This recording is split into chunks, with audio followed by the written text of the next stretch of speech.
A'udzubillahi minasyaitonir rajim. Bismillahirrahmanirrahim. Alhamdulillah wassalatu wassalamu ala Rasulillah. Amma ba'd. Assalamualaikum warahmatullahi wabarakatuh. Waalaikumsalam warahmatullahi wabarakatuh. Mga kapatid sa panampalatayang Islam. So, napakaganda po ang paksa natin sa araw na ito, kung saan ito ay isang tawag doon, pagsubok na nangyari sa mga naunang mga mananampalataya, na kung saan hanggang ngayon ay binabanggit pa rin o nababanggit pa rin ang kanilang kasaysayan. Hindi kilala ang mga tao na ito, hindi rin alam kung saan ang lugar nila. Alaikumussalam. Bagkus binanggit lamang sa Quran, sa napaka-ikling sura lamang. So, itong mga kasaysayan, maraming mga kwento sa Quran, mga kapatid. So, nakatutok lamang tayo dun sa kwento na yon, kung ano lamang binanggit sa Quran. Okay. Kabilang na dito yung mga kasaysayan ng 7 mga tao na lumisan upang mapangalagaan nila kanilang mga pananampalataya. So, ang tanging binanggit lamang po doon ay may kita lamang ito sa Suratul Kahf. Wala nang ibang surah kundi doon lamang. Hindi rin po binanggit kung saan ang lugar, anong pangalan ng 7 tao na ito, anong pangalan ng hari, anong panahon. Marami may nagsasabi, sinulat sa mga salaysay, pero pawang wala ring matibay na batayan. Kung walang matibay na batayan, sapat na po sa atin na totoo yung nangyari, mayroong mga tao na gano'n, dahil kinuwento ng Quran. Kung hindi kinuwento ng Quran, doubt tayo. Hindi natin pwedeng sabihin na, yan na 100%. So, yung mga sinasabi sa history na binanggit pa kung saan lugar, ito'y matatagpuan sa ganitong lugar, hindi po natin pwedeng paniwalaan yun. Meron kasi ako nakita rin na isang nag-post na daiya, isinulat niya kung saan eksaktong lugar. So, hindi po yun. Wala po yung, wala pong eksaktong lugar kung saan yun. Ganito rin ito. Wala rin eksaktong lugar, hindi rin alam kung sino yung pangalan ng tao na to, yung mga involved, hindi rin. Basta't ang hindi kinuwento na lamang yung kasaysayan, na kung saan ang mga tao yumakap sa panampalatayang Islam at sila ay dumaan ng matinding pagsubok dahil sa kanilang panampalataya. So dito makikita natin kung gaano pwede ba natin yambing ating mga sarili sa kanilang mga dinaanan ng mga pagsubok. Kasi sa atin ngayon, maaaring konting pagsubok lamang, minsan ang isang mananampalataya bumibitaw na. Isang pagtatampo lamang, bumibitaw na. Minsan, tampo lang ng kapwa mananampalataya. Iniisip niya na nagtampo sa kanya si Ustad ang may-ari ng reliyon. So, hindi na siya dadalo. Hindi ako Ustad yun dahil napakarami namang gawain ni Ustad. Hindi kayo lumapit ako kay Ustad, nangingi ng tulong, hindi ako tinulungan. So, mabuti pa yung mga kwento sa ako, tinutulungan ako. So, ganun mga bagay, simple lamang, maaaring mabaliktad ng mga tao. Pero, ito ang mas matindi. Itong mga kasaysayan nila, ay alhamdulillah, tayo mga kapatid, hindi natin naranasan itong mga kanilang mga naranasan. Ito pasalamatan natin. Kaya minsan si Propeta Muhammad, subhanahu kalinawang kapayapaan, minsan tinatanong siya, sabi niya, Propeta nila, Allah, kailan tayo magwawagi? Kasi lagi na lang silang pinaparusahan, sinasaktan, tinotorture.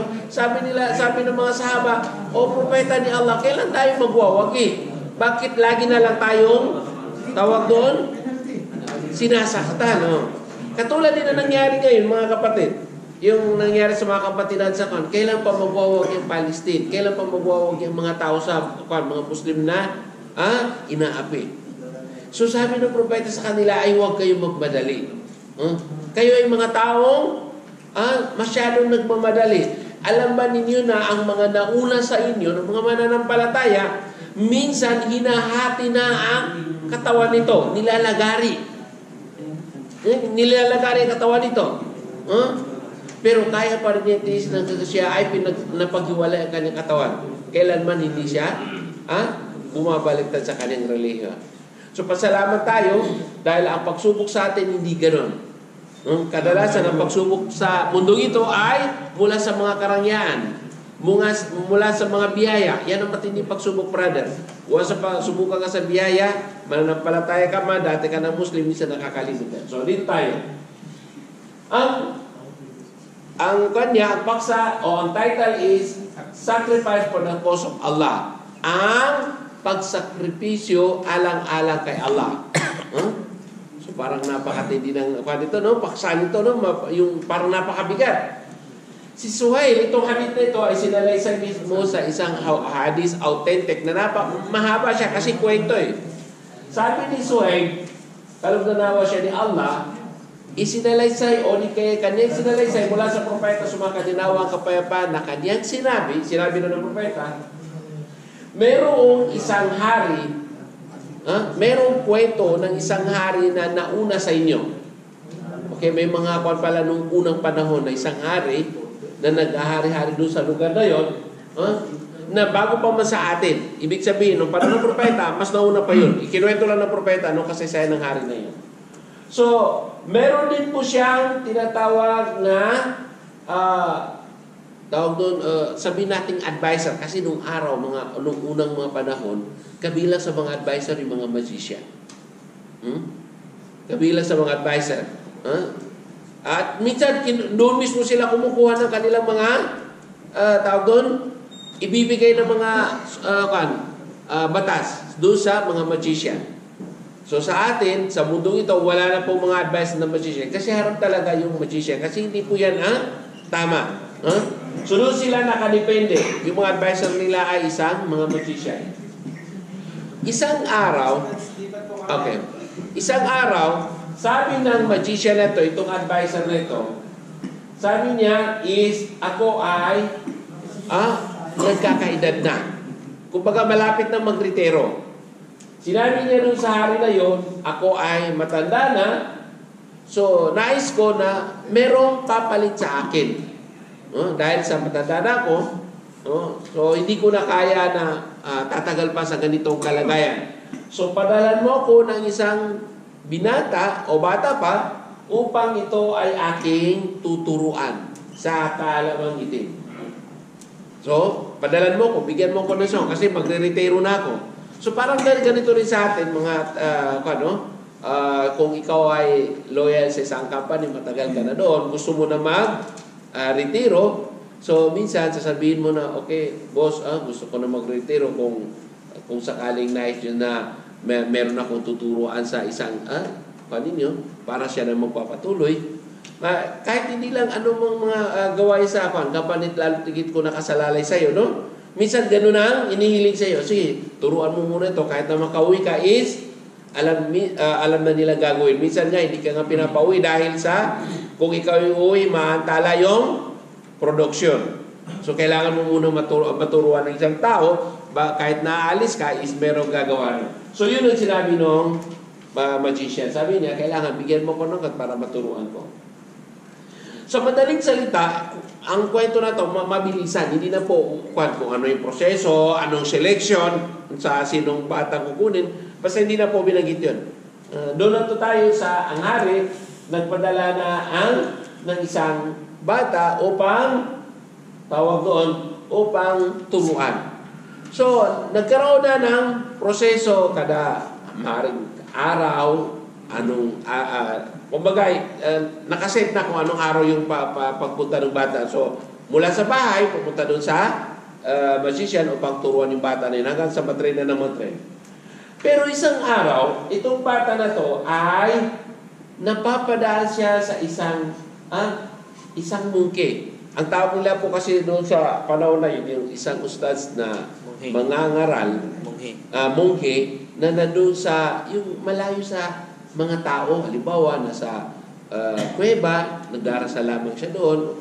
Kumbaga parang inilalayo niya ang sarili niya sa makamundong bagay.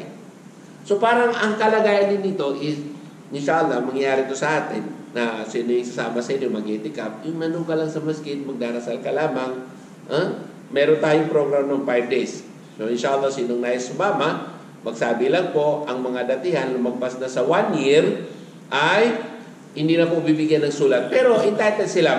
May sulat lang. Mag-register. Mamaya, sinong gusto, i-register yung pangalan niya kay Ustad Abdul Wahid. Okay. Ngayon, yung mga under follow-up pa, ibigay yung pangalan upang padala ng sulat ang inyong mga kumpanya upang kayo ay payagan na manatili sa amin na ganon. makakapagpahinga na kayo, ang gagawin lamang ninyo, para katulad ng umrah. Pero local lamang, yung umrah, lalabas. Dito hindi. Local lamang. Local lang sa masjid. Ang gagawin mo, dasal, tulog, pagbabasa ng Quran, pagsamba, pag-ayuno, doon lamang sa loob ng masjid. Lalabas ka kung tawag kalikasan o anumang importanteng lalabasan. Pero, totally, within 5 days na doon ka lamang sa loob ng masjid. Makapag-concentrate ka sa pagsamba. Unlike kung nandun ka trabaho, so, minsan hindi mo nagagawa. Pero pag nandito ka, lahat sa loob ng isang taon is meron ka pagkakataon na may sagawa mo ng maraming ibada. Okay. So, ngayon, nakikinig siya dun sa ustad na yun, yung monghi na yun, hanggang sa ito ay kanyang magustuhan. Narinig niya yung mga mensahe about sa Islam. So, nagustuhan. Sabi niya, parang tinuturo yung kaisahan ng Panginoon, walang ibang sasambahin kung di nag-iisang kwan lamang. So, ang mga tao, para pala sa kaalaman ninyo, ang mga tao, ang sinasamba nila itong hari. Kumbaga, ito yung kilala nilang Panginoon. At ito rin na nag-claim ng Panginoon, sino man ang sasamba, maliban sa kanya, is maaaring patawa ng kaparusahan kamatayan. So, nung turuan ng monghi na ito, ibig sabihin, itong monghi ito is kaiba doon sa komunidad. Kumbaga, ito, nasa tamang pangunawa pa siya ng reliyon. Kaya nga monghi siya, nandun siya sa mga malayong lugar upang sa ganun ay hindi siya mapabilang doon sa mga tao na sumasamba sa kanilang hari. Okay. So, naging habit na ng bata na yon is bago siya tutungo doon sa magician, ay dadaan muna siya doon sa tawag doon sa monghi na yun. So, dito, minsan, nangyari na nadidelay siya. Siguro, mahaba yung turo ng monghi, minsan makarating doon. So, pag nadidelay siya, na pinapagalitan siya nung itong magician. So, anong gagawin niya ngayon? Halimbawa, sabi niya, okay, umaga, kailangan pumunta ka na dito. So, wala na siya pagkakataon na makapakinig doon sa monghe na nagtuturo ng tamang katuruan sa Islam, pagkilala sa Panginoon. So, dito, sinabi ng monghe, ito, nag-complain yung bata doon sa monghe. Sabi niya, ganito yung kalagayan ko. So, anong gagawin ko? Baka maaari, na sabi niya, monghe sa kanya, kapag ikaw ay na-delay sa iyong pamilya at saka doon sa monghe, ay doon sa magician, sasabihin mo is, ang aking pamilya is inantala ako. Halimbawa, hindi ka kaagad nakarating doon sa iyong doon sa alaikum salam, doon sa magician.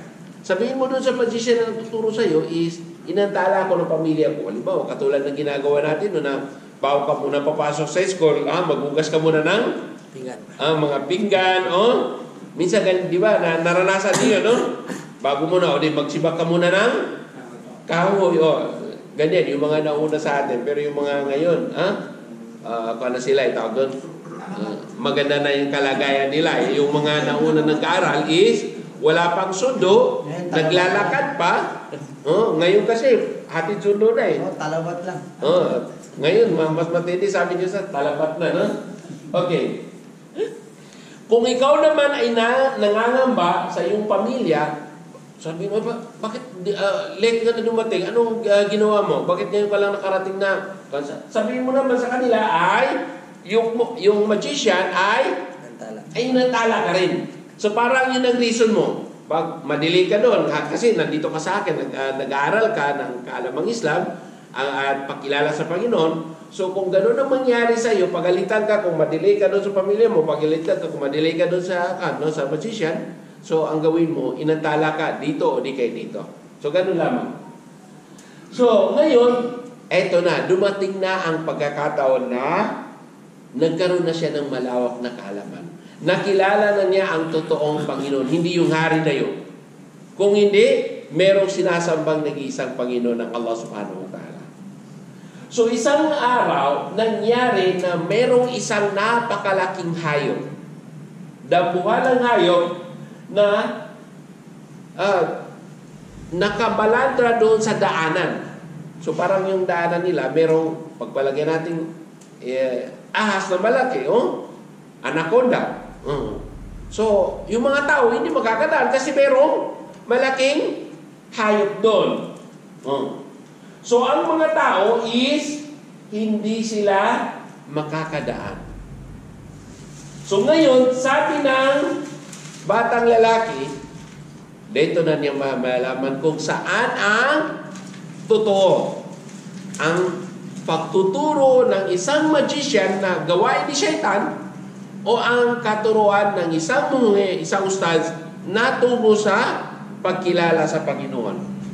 Ang iyong kaligtasan para sa naglalagablab na apoy sa impyerno.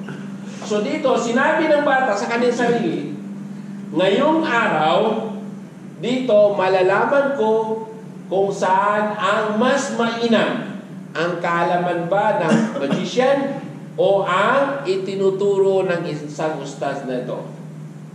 So, doon niya malalaman. Susubukan ko, siyempre, magician, magic, mapatay na yung kanda mo, o di kaya ay ang panalangin ko sa Allah, ya Allah, tawag doon, pinsalain mo ang panayan, hayop na yan. So dito ko masusubukan kung saan sa kanila ang tama. So, kanya, kumuha siya ng isang bato, at kanya sinabi, nanalangin siya, nagdua siya, sabi niya, "Oh Allah, ipakita mo sa akin ngayon kung saan ang mas mainam sa iyo, saan ang kalugod-lugod sa iyo, O Allah. Ang itong pamamaraan ng magician o di kaya ay pamamaraan ng monk na to. Ipakita mo sa akin. Sa pamamagitan nito is ito pamamaraan ng monk na to, na munghin na to, na sinabi na sa akin na pagkilala sa iyo, Ya Allah. So babatuhin ko ang panayan. Tawag doon?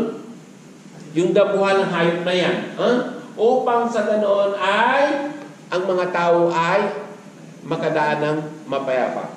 So pagkatapos yung manalangin, kumuha ng bato, binato, Ya Allah, sana mas mainam sa iyo ang turo ng isang bato. Ito. So ipakita mo sa akin. Sa pamamagitan ito, babatuhin ko. So binato niya.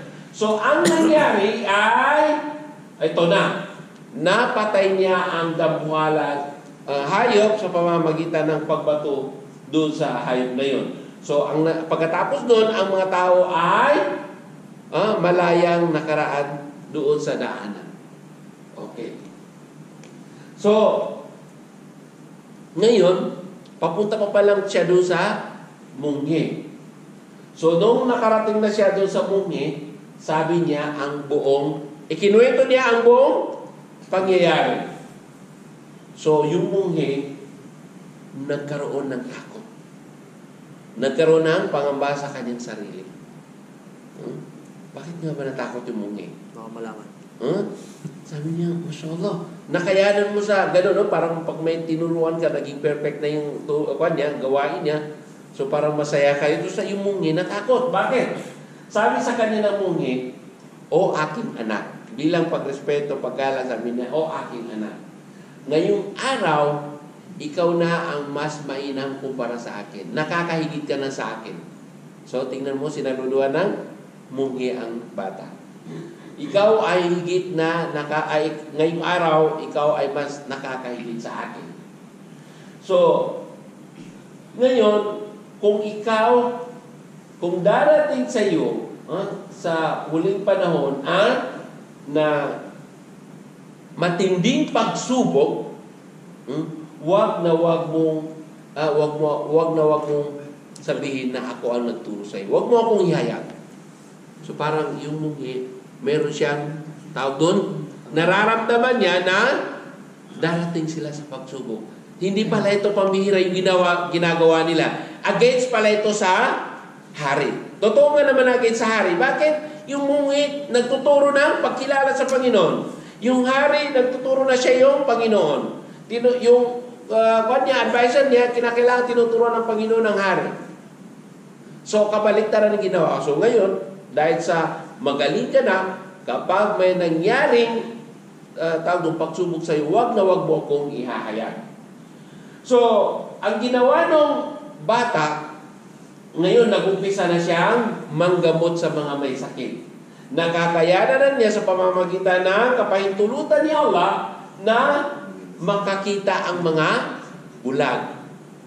So, yun na. Ginagamit na niya yung itaturuan niya, Ya Allah, pagalingin mo po ang tao ito. Hindi na niya ginagamit yung, Magic. yung magic. Kasi hindi naman tama yun. Kay shaitan lamang yun. Magic lamang yun. So, ito, mula mismo sa Panginoon. At gayon din po, ang lahat ng mga uri ng mga sakit ay Kanya na lang pong nagagamot sa kapahintulutan ni Allah. So, minsan may isang komandante ng hari, yung namumuno sa hari, o di kaya yung kanyang, tawag natin na pinag-uutusan. Ito komandante ng hari. So, ito ay isang bulag. So, nung marinig niya na itong batang ito ay nakakagamot ng taong bulag. So, dumating ito sa kanya na nagdala ng napakaraming mga regalo, hadiah. Sabi natin, kasi harapan yun eh. Kung ipagpalagay na natin chief minister, o di kaya ay mga ministro, pupunta doon sa president, so mayaman siya. So, pwede siya magdala ng anumang klase ng tawag doon, regalo na mamahalin. So, sinabi ng ministro na to, o komandante, sabi niya, kung ako ay iyong mapapagaling, ibibigay ko ang lahat ng mga regalo nito. Mapagaling mo lamang ako kasi hindi nakakita bulag siya Ibibigay ko sa iyo yan. So sabi sa kanilang bata, kailanman ay hindi ako nakakapagaling sa anumang sakit. So, yan, yung bata, natuto na rin siya sa tinatawag ng pagpapakumbaba. Tama nga naman. Hindi siya nakakapagaling sa anumang sakit. Bagkus, ano sinabi ng bata? Si Allah ang nagbibigay ng lunas. Nagpapagaling sa anumang klase ng sakit. Ngayon, sabi ng bata, kung ikaw ay maniniwala sa Allah, ipapanalangin kita sa Kanya kay Allah na ikaw ay Kanyang pagalingin. Hindi kita kayang pagalingin. Dahil ang kuwan ko naman na to, yung kaalaman ko na to is mula sa Allah. Hindi ko kayang magpagaling na sinuman. Pero, kung ikaw ay maniniwala sa Allah, ipanalangin ko sa Allah na gagaling ka, ikaw ay Kanyang pagagalingin. So, ngayon, dahil condition ng bata, tingnan mo, Masya Allah, ito, ang ganda pala nito mga brother, pwede ka pala humili ng condition sa isang bagay, na, maniwala ka sa Allah. Kuwan kita, ipapanalangin kita sa Allah. So, yung mga doktor, napakaganda palang kuwan yan, nasabihin mo, maniwala ka sa Allah para mabibilis yung paggaling mo. Then, the same time, ito yung gamot na iti-take mo. Doble pa kasi siya ang nagpapagamot. So, yung taong may sakit, tingnan ninyo, yung taong may sakit, kahit anong sabihin ng doktor, gagawin niya. Di ba? Kasi naniniwala siya na yun yung dahilan ng kanyang paggaling. Kaya ang mga doktor, kung meron lang mga daya, mga doktor, yan ang pinakamagandang magdaway. Kasi pakikingan sila ng mga tao, lalo tigit yung mga malubang karamdam. Sige na, Dok, sabihin mo na kung ano gagawin ko. Magsyada ko, sige Dok, magsyada. Pero hindi ganun, mga brother. Hindi ganun. Paliwanag mo rin sa kanya. Papalo up si Ustad. Ipapalo up si Ustad. Pinasyada, no? Okay. So, joke lang yung mga bro. Pero totoo po yun, kung ang isang doktor is ganun ang kanya, bago niya gamutin yung isang tao, bago niya bigyan ng gamot, is papaliwanagan ng Islam. Mas madaling ko. Kasi madaling tumanggap yung mga tao mga ganun. So, ito na. So, naniwala na yung komandante, nagsyahada na yung komandante, at ipinalangin na siya ng bata at siya ay gumaling. Ito na, nakakita na pala yung komandante. So, ito yung problema. Ito palang pinakamatinding problema, yung komandante. Kasi yung komandante, nandun sa malapit sa hari. Advisor niya utos-utosan niya So, ngayon, dumating yung komandante, nag-report na sa trabaho niya. Dumating yung komandante na dire-diretsong umupo sa tabi ng hari. So, parang, di ba, ganun. Lalakad-lakad pa ganun, Nung dumating siya, dire-diretso na doon. Doon po ako po sa tabi ng hari.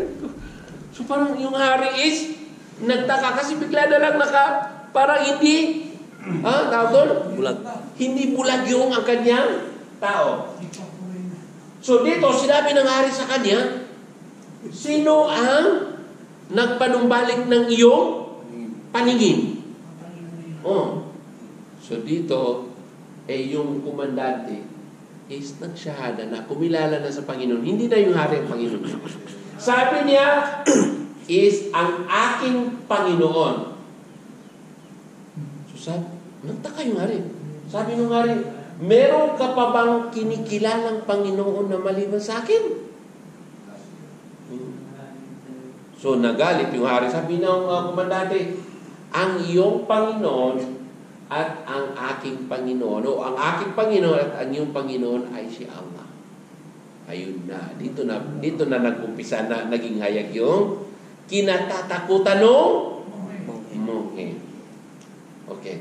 Pwede pa yung mga nandoon sa mga normal na mga tao kasi hindi pa natutuklasan yung ginagamot niya. Pero noong nakarating na sa hari na ganito ang kalagayan, so ang hari ay, anong ginawa ng hari sa kanya? Tinorture siya. Yan yung sinaktan, yung kung anong uri ng pananakit para lamang, mahiyayag niya kung sino yung gumamot sa kanya hanggang sa, siguro hindi na niya nakayanan sa pananakit ng torture. Ano yung pinakamasakit na torture na hindi mo na kaya, no? Yung ipitin daw ang bayag doon, natin mo doon. Ay, sorry. Paano pala? Record. Okay. So, ngayon, naihayag na yung nakalimutan, no? Naihayag na yung bata. Naihayag na yung bata. Nasabi niya kung sino yun. Okay. So, yung bata, ipinatawag na ng hari ang bata. So, naiyag ng lupa, no? So, pinatawag ng hari bata. Saan yung bata? So, sinabi ng bata sinabi ng hari doon sa bata, kasi nakilala ng hari kung sino ito yung pinapaturuan eh. So, sabi ng hari sa kanya, so, nakarating na sa aking kaalaman. Sabi ng hari, galing din, no? Na ikaw ngayon ay talagang napakagaling na sa iyong kaalaman magic. Kasi nakakagaling ka na, nakakapagpagaling ka na ng mga may sakit, mga bulag na nakakita na. So ngayon ay talagang naging eksperto ka na sa iyong tawag doon, kaalaman sa magic, at napapagaling mo na ang mga may bulag, ang mga may kitungin, o anumang uri ng sakit. So ngayon, sinabi ng bata, sabi ng bata sa kanya, hindi ako nakakapagaling ng sinumang tao. Bagkus ang nagpapagaling ay ang nagbibigay ng lunas o pinapagaling niya. Ang nagpapagaling dito ay ang sino? Ay ang Allah. Siya lamang ang nagpapagaling ng sinumang tao. So, dahil doon, nagtaka siya na yung hari, siya yung kinikilalang Panginoon. Ito bata pala is merong kinikilalang ibang Panginoon. So dito, inumpisang, siya naman ngayon ang tinorture. Sinaktan yung bata. So, katulad ng nangyari kanina, siya rin ay inipit. So, ang nangyari, naihayag din niya ang, sinaktan, naihayag din niya yung monghe. So, dumating na sa pinaka-ustads nila. Ito na yung last. Kasi yung komandante, hindi pa yun eh. Komandante, bata, yung ustads na. So, noong dumating na doon sa ustads, pinasumon siya, pinatawag ng hari. So, wala kang magagawa kasi siya yung hari. Alam niya kung sino yung mga tao doon. So, sinabi sa kanya ng hari, direkta na. Kasi ito yung nagpasimuno eh. So, bumaliktad ka sa iyong relihiyon. Ibig sabihin bumaliktad ka is, huwag mong kilalanin siya Allah ang iyong Panginoon. Kung di, ako. Pero anong ginawa ng monghe? Siya ay tumanggi. So, ang ginawa ng hari is kumuha siya ng isang lagari. Nagpakuha siya ng lagari, siyempre. So, inilagay ang lagari sa gitna ng kanyang ulo. Inilagay yung lagari. Siguro yung lagari yun na ako, yung dalawang hawakan. Hawak doon, hawak dito. Yung paglagari sa kahoy, puno. Inilagay sa ulo niya. Bumaliktad ka o hindi? So, hindi pa rin siya bumaliktad. Ang kinikilala pa rin ng Allah. So, ang ginawa ng mga kautusan ng hari, so, nilagari ang ulo nito hanggang sa ito ay magkahiwalay ng dalawa. Matinding pa nino. Naway layo tayo ng ganito mga pagsubok. Okay. Pagkatapos ng munghi, sino naman ang susunod? Bata. Yung komandante. Ang pinatawag is yung kanyang komandante at dinala doon sa harapan niya. So nakita ng komandante yung nangyari doon sa munghi. So sinabi rin niya sa komandante, bumaliktad ka sa iyong relihiyon. So dahil sa malakas, matatag ang pananampalataya ng komandante, sabi ng komandante, siya ay tumanggi. So ang ginawa, ganun din sa una. Inilagay ang lagari sa ulo nito, nilagari ang ulo nito hanggang sa gitna ng katawan, nahati ito sa dalawa. Kung ano yung nangyari doon sa una, ganun din ang nangyari doon sa komandante. Grabe katindi, no? Pangatlo, ngayon, tinawag naman yung bata at sinabi sa kanya ng hari. Sabi niya, bumaliktad ka sa iyong relihiyon. So, ganun din ang sinabi ng bata. Kailanman hindi ako babaliktad. Tumanggi rin yung bata na bumaliktad sa kanyang relihiyon.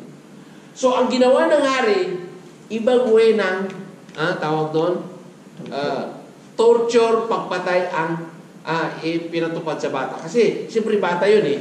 So, maaaring makita ng mga tao, pati ba naman bata, sinali na gano'n, no? So, parang nakaisip din yung hari na baka magkaroon ng habag yung mga tao doon sa bata. So, ang ginawa ng hari, kumuha siya ng kanyang mga sabihin natin na ito yung mga scout rangers, yung mga nasa kabundukan, yung mga magagaling na mga sundalo, umakit sa bundok. So, sinabi ng hari sa kanila, sinabi ng hari doon sa kanyang mga tauhan, mga scout rangers niya, sabi niya, dalhin niyo ang bata na to doon sa pinakatuktok ng bundok. Umakyat kayo doon at pag nandoon na kayo sa pinakatuktok, ay kailangan tanungin niyo yung bata na bumaliktad na sa kanyang relihiyon. Kapag hindi bumaliktad, ipinagpatuloy pa rin, anong gagawin ninyo? Ihulog niyo doon sa bangin. Doon kasi nandun na siya tuktok ng bundok. So kung ito ay tumanggi, patay na niya siya. Tulak na ninyo hanggang sa mamatay. So ang ginawa ng mga sundalo na yon, mga scout rangers na yon, is inakyat nila yung bata doon sa bundok na yon. So ito yung sinabi ng bata. Habang iniakyat nila doon sa bundok, nananalangin yung bata. Sabi niya, "Oh Allah." Matindi na to kasi alam na niya, kasi nasaksiyan na niya yung nangyari sa ustads niya, nasaksiyan niya yung nangyari sa komandante. Sabi niya, "Oh Allah, iligtas mo po ako sa kaparaan ng gusto ninyo. Kung ano yung alam niyo na paraan ng gusto ninyo na maligtas ako, iligtas mo po ako." So dahil doon, pagkatapos niya magdua, manalangin, unti-unting gumuguho ang yung bundok. At lahat ng mga tao na yon, kasama niya, lahat ng mga scout rangers na yon, lahat nila ay bumagsak at namatay. Kasi gumuho yung bundok. Nahulog sila, namatay, nag-shake yung bundok. Pero yung bata ay hindi na pinsala. Nung matapos yun, bumalik yung bata sa baba at tumungo doon sa palasyo ng hari. At siya ay naglakad direkta sa hari. Hindi siya tumakasustad. Bumalik siya doon. Sabi nung hari, nakita nung hari. Sabi niya, Anong nangyari doon sa mga kasamaan mo? Saan yung mga kasamaan mo? Kawarit. Kasi nagtaka siya lang bumalik. Yung mga kasamaan niya, wala na. Yung pa naman yung mga magagaling kasi mga matitindi na, yung mga umakit sa puno, yung mga Scout Rangers, no? Parang ginawa na lang natin na medyo modern Scout Rangers, no? Kasi yun yung kilala, yung mga nasa kabundukan, no? Okay. Sabi ng bata, sabi niya, iniligtas ako ng Allah mula sa kanilang kasamahan. Siyempre, alam na nung hari kung bakit niya nasabi kasamahan nun. Kasi siya rin na nagutos na siya ay papatayin. So, ang ginawa naman ng hari, ipinatawag niya yung mga magagaling na mga Marines. Mga Marines naman ang pinakuha niya. Kanina Scout Rangers, ngayon naman ay mga scuba diver, mga Marines, pinakuha niya. Yung Commodore, tinawag niya isang Commodore doon. Halika. Dalhin mo yung mga bata mo na mga magagaling. So, dalhin mo ang bata nito, sumakay kayo ng barko, anumang pwedeng sakyan sa dagat, at kapag nandun na kayo sa kalagitnaan ng dagat yung hindi mo natanaw kung saan ang dulot-dulot, so doon, tanungin mo yung bata na bumaliktad sa kanyang reliyon. At kapag hindi bumaliktad, ang gawin ninyo ay ihulog ninyo sa karagatan yan. Sa madaling salita, so dinala na nila yung bata doon sa karagatan. Noon na, papunta na sila doon sa dagat. So habang dinadala doon sa pinakagitna ng dagat, nananalangin ng bata. Sabi na, Ya Allah, iligtas mo po ako mula sa kanila. Ngayon, nag-umpisa na ang gumalaw ang dagat. Lumaki yung alon. Pababa, pataas yung nangyari doon sa barko. Hanggang sa ito ay bumaliktad at lahat ng mga tao, lahat ng mga Marines ay nalunod na matay. So, ang nakaligtas ay yung bata. So, gano'n din Ustad. Hindi rin siya tumakas. Bumalik siya ngayon doon sa hari. Naglakad. Pumunta sa palasyo. Sa atin yun, tatakas na tayo, no? Okay. So, sinabi sa kanyang mga hari, anong nangyari doon sa mga kasamahan mo? So, gano'n din na sinabi ng bata, iniligtas ako ng Allah mula sa kanilang kapahamakan. So, natapos na yung Scout Rangers, natapos na ang Marines, ano na lang susunod? Air Force. Kasi wala, hindi pa kasi susunod na. Kung may auto siguro, yun ang susunod nila eh. So, eto na. Tinali. Ang bata na ang nagsabi sa kanya. Ang bata na ang nagsabi sa hari. Sabi niya, Hari, hindi mo ako mapapatay, magpakailanman. Maliban na lamang kung susundin mo ang iuutos ko sa iyo. Kung gawin mo ito, mapapatay mo ako. Pero kung hindi mo gawin, hindi mo ako mapapatay. So, dahil sa iyong hari, gusto-gusto na rin niya na mapatay. Ba't sabihin, ano yan? Ano yung sabihin mo?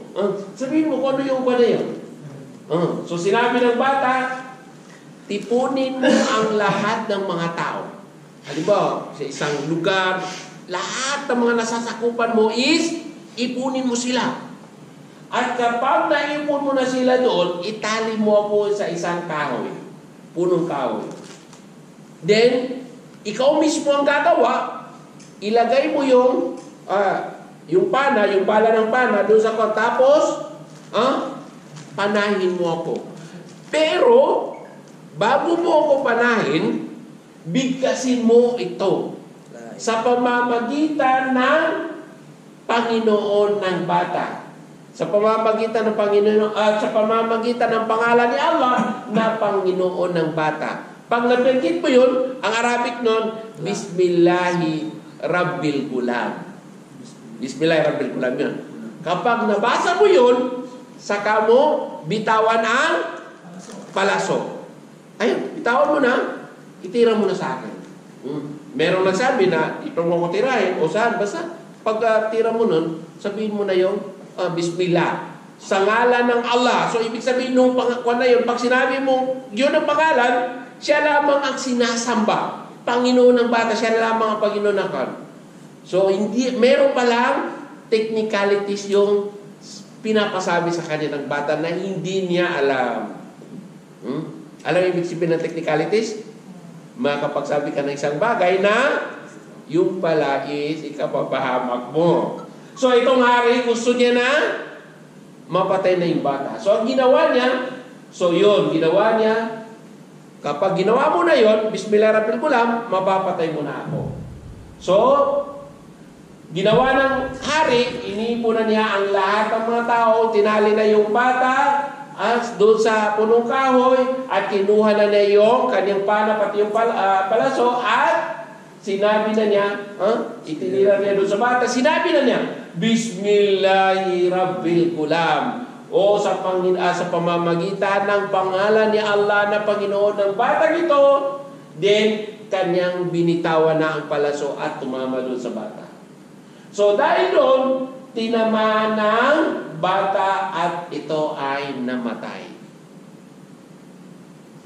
Milyon ng mga tao nakasaksi, namatay yung bata. Tapos na ba ang kwento, mga brother? O wala pa? Hindi pa. Ha? Tapos na, namatay na yung bata eh. Hindi pa. So parang napapanood natin, no? Kapag namatay na yung bida, wala na, no? May part 2 pa, Stan. Ha? Part 2. May part 2 pa? Ano, bukas na lang natin kasi oras na ni Ustad, no? Nag-impress na yung mga tao. Ustad, oras mo na eh. Wala pa, matagal pa. Okay. Ano, tapos na ang kwento? Hindi pa? Hindi pa. Namatay na yung bata eh. Wala nang susunod eh. Nagtagumpay na yung hari. Buhay pa yung hari, no? Pero ito ang nangyari. Nung narinig nila na sinabi ng kanilang hari sa pamamagitan ng pangalan ni Allah, ibig sabihin, merong kinikilala ang hari na Panginoon. So, kung hari, may Panginoon, ibig sabihin, understood na yun, logic niya, hindi siya ang Panginoon, kundi yung Panginoon ng bata. Then the same time, kung hindi niya yung binasa, hindi niya mapapatay yung bata. So, ibig sabihin, ang nagkukontrol sa mundo ay ang Allah na nasa taas. So, yung milyon na mga tao na nakasaksi o libo o hundreds, sabihin natin, kasi maraming mga tao yun. So, sila ay sumigaw na kanilang sinabi, kami ay naniniwala sa Panginoon ng bata niyan. Ashhadu an la ilaha illallah. Marami na nagsyahada, Ustaz. Lahat nila nagsyahada. Hindi na sila sinabi, sino magsyahada? Itaas ang kamay. Sila na ang nagsabi. Papasok sa paraiso. Sila na ang nagsabi. Nagsyahada. Sino na nagsyahada? Hindi na yung sabihin, sino yung magsasyahada? Okay. So, sinabi sa kanya ng hari, sinabi ng mga tao, ibig sabihin mga assistant, doon nila na pagtanto na mali yung step na ginawa nila. Sabi nung isa doon sa malapit sa hari, so ito na yung, itong nangyari na ito na pinangangambahan mo, mas lalo palang matindi. Gusto mo mapatay yung bata? Kasi naniwala, 3 lang sila na naniwala. Tapos ngayon, para totally, ikaw na yung hari, ikaw wala nang sasambahin. Kabaligtaran dahil lahat ng mga tao ay kumilala na sa Allah. So, akala mo, napatay mo, yung pala, ito ang naging kapalit. So, lahat ng mga tao ay nagsyahada. La ilaha illallah, asyhadu an la ilaha illallah, asyhadu anna Muhammadan. Hindi pala yung isa ang namatay, ang pumalit ay milyon. Okay. Tapos na mga brother. Hindi pa. Hindi pa? Magsasada pa yung hari. Okay, baka magsada pa yung hari na. Sige puloy. Okay. Ngayon, wala na, hindi na niya kaya. Yung mga tao, nagsyahada na lahat, wala nang babaliktad. Nasaksihan nila paano pinatay yung komandante, nasaksihan nila paano pinatay yung munggi, pati yung bata. Bakit hindi sila bumaliktad ngayon? Na alam nila na ang isusunod ay sino? Sila na. Wala nang iba. So ang ginawa ng hari dahil sa galit niya is nag-utos siya na maghukay ng napakalaking hukay. Nagdrola din. Tumukay siya at pagkatapos maghukay doon, nilagyan ng napakaraming mga kahoy at sinindihan hanggang sa ito ay lumiyab na. Na halos hindi na nalalapitan dahil sa init. Okay. So inutos ng hari na yun, sino man ang bumaliktad sa relihiyon, ibig sabihin, manumbalik sa akin, ligtas siya. Hindi siya mapapatay. So, sino man ang hindi bumaliktad is itatapon dyan sa apoy na yan. So, ang nangyari, lahat ng mga tao itinapon doon. Wala ni isa sa kanila na bumaliktad. Allah musta'an. Wala ni isa bumaliktad. Di baling masunod sila doon. Huwag lang silang babaliktad. Ngayon, dumating na sa isang punto na merong isang babae na kasama pa niyang anak niya. Yung mga iba niyang mga anak, itinapon na sa doon sa apoy. Ngayon, yung babae, meron siyang batang, yung anak na dumididipay. Kumbaga, pagpalagay natin 2 months, 3 months lang. Na, yung, nandun pa yung awa at pagmamahal ng ina, ng isang ina sa kanyang anak. So, kung hindi siya, itatapon din yung bata, pati siya. Ang ngayon, nakasalalay ang kanyang pananampalataya. So, dahil dito, nung magkaroon ng pag-aalinlangan yung nanay, gusto niyang bumaliktad kasi naawa siya doon sa bata. So, dito, nagsalita ang bata. Sinabi ng bata sa kanyang ina, "O aking mahal na ina, ito na ang hinahanap natin ng paraiso. Sundin na natin ito na ang tamang paraiso. Huwag ka nang magdalawang isip." Jump na tayo. Nagsalita na yung matay. Nakakapagtataka kung hindi ka gusto ng Allah, no? Kasi paano makapagsalita 2 months pa lamang, 1 month? Nagsalitang bata. Ito na ang ating kaligtasan. Mama, jump. So walang ginawa, Kung hindi, okay. Mga kapatid, hanggang dito na lamang yung kwento. So, Okay. Mga brother, so ito ang nangyari. Alam ba ninyo yung kasaysayan na yun? Kung gusto niyo hanapin niyo sa Suratul Buruj. Wassamai Zatil Buruj. Hanapin niyo yung komentary, nandun din. Suratul Buruj na sa ulo ni Suratul Buruj. Wassamai Zatil Buruj. Nandun po yung komentary. Yun lamang yung nabanggit doon. Okay, dagdag dito. Hindi pala to. Ito yung, iba yun naman yung isa na manunuklay ni Kwan. Inshallah, susunod naman natin yun. Parang magkatulad din ito. Yun naman, hindi rin siya kilala. Pero nagtaka ang propeta nung siya umakyat sa langit. Napakabangong simoy ng pabango ang nalanghap ng propeta. Sinabi ng propeta kay Anghel Gabriel, ano itong mabango na ito na aking naamoy dito sa kalangitan? Sabi niya, yan yung kwento ng isang babae sa panahon ni Pharaoh na nananampalataya na kung saan pinatay ang buo nitong pamilya. Inshallah, try ko bukas kung may makuha akong presentation doon para mas makan. So, we hope mga brother na mapalakas natin ating pananampalataya. Pasalamat tayo dahil hindi tayo humantong sa ganitong kalagayan. Mga malilit lamang na pagsubok ang na-acting nararanasan. Hanggang dito lamang. Wa akhiru da'wana alhamdulillah. Assalamualaikum warahmatullahi wabarakatuh. Salam. Okay, see you.